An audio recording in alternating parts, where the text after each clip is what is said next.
सन्हाफोंजी में एक बच्चा अस्थिरता और अनिश्चितता की दुनिया में पैदा हुआ।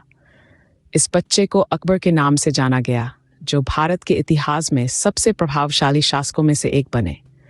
उनकी कहानी मुगल साम्राज्य के बीच शुरू होती है, जब भारत एक टुकड़ों में बटा हुआ राज्य था, हर एक शक्ति के लिए प्रतिस्पर्धा कर रहा था।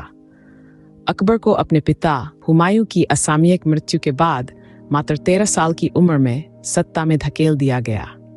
उनकी युवावस्था के बावजूद उन्होंने खुद को एक सक्षम और चतुर नेता साबित।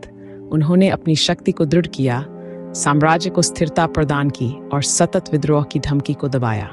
उनका राज्यकाल, जो 1556 से 1605 तक चला, सैन्य विजयों के एक श्रृंखला द्वारा चिह्नित था। उन्होंने मुगल साम्राज्य का विस्तार किया, जिसमें आधुनिक दिनों के अफगानिस्तान से बंगाल की खाड़ी और हिमालय से गोदावरी नदी तक फैले विशाल क्षेत्र शामिल थे। फिर भी उनका शासन केवल क्षेत्रीय विस्तार के बारे में नहीं था।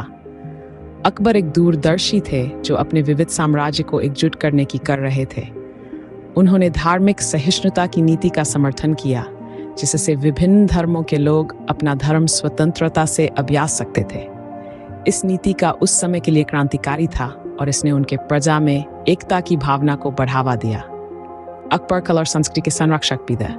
उनके शासनकाल में मुगल दरबार कला, विद्वानों और कवियों के लिए एक केंद्रीय स्थल बना।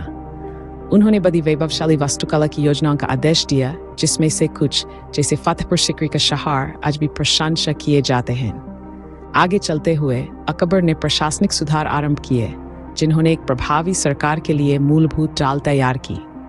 उन्होंने केंद्रीय प्रशासन की व्यवस्था का परिचय दिया, एक निष्पक्ष कर नीति स्थापित की और एक कुशल डाक सेवा स्थापित की। इन सुधारों ने में एक अभूतपूर्व स्तर की व्यवस्था और कुशलता ला दी। जैसे जैसे अकबर के शासन का सूरज डूबता चला जाता है, हमें एक ऐसी धरोहर मिलती है जिसने समय की कसौटी को सहन किया है। उनकी धार्मिक सहिष्णुता की नीतियां अभी भी एक ऐसी दुनिया में एक उदाहरण के रूप में काम करती हैं, जो अभी भी धार्मिक संघर्ष जूझ रही है। उनके प्रशासनिक सुधार भारत में आधुनिक सरकार की नींव रखते हैं। उनके कला और संस्कृति के संरक्षण ने एक स्वर्ण युग की सृजनशीलता को बढ़ावा दिया, जो आज भी भारतीय संस्कृति को प्रभावित करती है। वास्तव में अकबर का प्रभाव उनके साम्राज्य की सीमाओं से कहीं आगे बढ़ता है।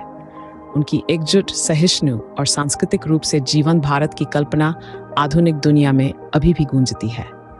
यह अकबर, एक शासक जिसने अपने बुद्धिमत्ता और दूरदर्शिता से इतिहास के पथ को आकार दिया, एक नेता जिसकी धरोहर आज भी भारत की हलचल भरी सड़कों, जीवंत कलाओं और विविध संस्कृति में गूंजती है। तो जब हम इतिहास की गहराइयों में उतरते हैं, तो हमें अकबर की कहानी न केवल एक महान शासक की कहानी के रूप में मिलती है, बल्कि एक साक्षी के रूप में, जो बुद्धिमत्ता, दृष्टिकोण और सहिष्णुता की स्थायी शक्ति को दर्शाता है। एक कहानी जो हमें याद दिलाती है कि विपत्ति के सामने भी एक ऐसी साम्राज्य की स्थापना संभव है, जो केवल अपनी सैन्य शक्ति पर ही नहीं टिकती, बल्कि अपने लोगों की शक्ति और संस्कृति की समृद्धि पर भी।